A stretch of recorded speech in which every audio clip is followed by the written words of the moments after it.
What's up, ladies and gentlemen? Once again, I'm back, your neighborhood Chicano activist for the Black and Brown Brothers and all those others that wish to join the struggle to save our future, save our kids' futures. Real quick, I'm gonna show you something. This paperwork. It's about the third or fourth time that I write the DOJ for my information. And they just give me a circle. They run around, tell me to write this other place, which I already wrote it everywhere. You know, first they told me that my file didn't exist at all. Then I wrote them back saying, well, I just did 18 years in prison. That's impossible. So then they wrote me back and just gave me all kinds of addresses, and I wrote them all, but it's the same thing. And you know, a lot's happened since my last video. Most importantly, and most recent in my mind, I want to mention that I've seen a couple guys following me around here that were from California, following me around from California. Some of the guys I've actually met, both of them I actually met, and so it goes to show that this ain't no FBI case. This is not. These guys ain't playing. The guys are moving from state to state, following me around, and and it has me thinking of people using fake names. And I realized that back in 99, 2000, when I went to court, everybody involved in my case, they had Jewish names, but none of them had Jewish traits. None of them had Jewish accents. That there was nothing Jewish about them. I hang around with a few Jewish dudes in my life as a kid, and they're on forward, and and it just builds my case to let you know that these guys have gone to great lengths to punish me, because I won't join their group, and as a child, I recall them telling me I had some kind of anomaly in my blood system, and then a certain affiliated group of people, very famous, that has their own town and city and their own state, actually, across the seas. They try to reel me into their group, and I denied. And next, I'm going to trial. I'm going to court for a case that originally was 2 years, and I was facing 125 years, to life. And that's pretty much how my life has went. Me declining to involve myself with this agency that I believe has ties with very, very rich people. And so like you guys know, I ended up in Chicago. And well, my mom, she came from here, and she had a lot of troubling issues, a lot of bad things happen. As a matter of fact, she's how would you say, when she came from Mexico, her and my father, quote unquote, they lived a life much like Frida Kahlo and her husband. And if you watch that movie, you understand what I'm talking about, as far as arts and politics goes. And so my mom, from the beginning, she was caught in a corner, and they were pretty much hunting her down, and they were in her face her whole life, and they didn't let her go. When she tried to leave, they took her she went to California around the time of those was it Woodstock, and when all that stuff happened with the murders of that famous family that owned America's Cup of America's Morning Drink, the coffee company. I'm sure you guys are aware if you know that story. And yeah, and they pretty much had her living on the streets, but kidnapped. And later on, in prison, I got to meet Charles Manson, and Charles Manson came to my door, and I don't know if they let him out or what, but he came to my door and he told me, "Hey, man," and he started chanting, "They're in your mind. Your mind is mine. They're in your mind. Your mind is mine." And I didn't realize what he was talking about till years later, when I found out about, you know, the technology that existed since the about 1900, where they're able to meet our frequencies. As as I've said before, our bodies run off of energy, um, and lo and behold, my family is connected to those incidences, and you know, uh, in our culture, Mexica culture, it's called the Oli, the eye, or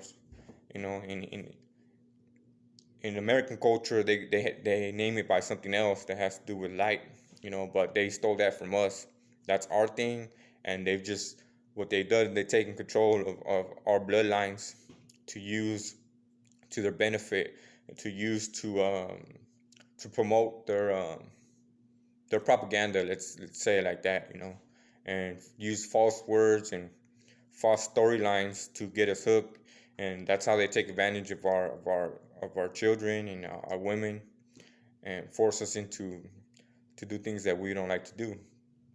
So, as luck would have it, I go out on the weekend, and I'm looking for a bar to hang out with, maybe find some Mexican chicks, some Mexican guys to hang around and kick, you know, um, exchange words with. But I realized there's no Mexicans out; it's only whites out. So I believe they have a stay-at-home order or a stay-away from me order, because obviously, I'm GPSed wherever I go. People know where I'm at, and so that was kind of a bummer. But I said, what, I'm just gonna stay in so that people aren't ran off like that.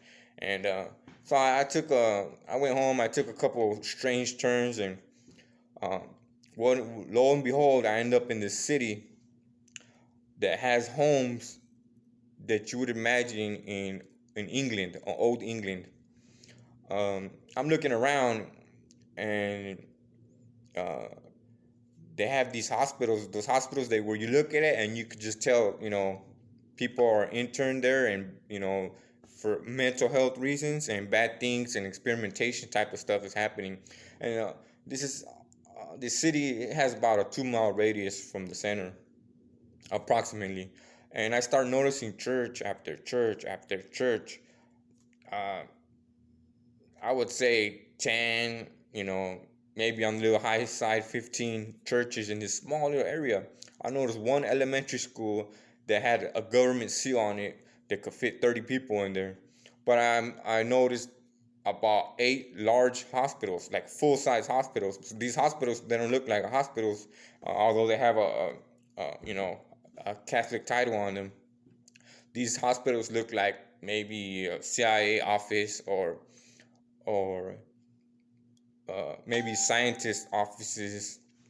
Um, Something's not right. It's just a small area that we're in, and so what I'm seeing is that they have all these churches, and here in the U.S., I guess they, if you're white, you could push the issue of having your church um, barred from inspection by the government because of religious reasons.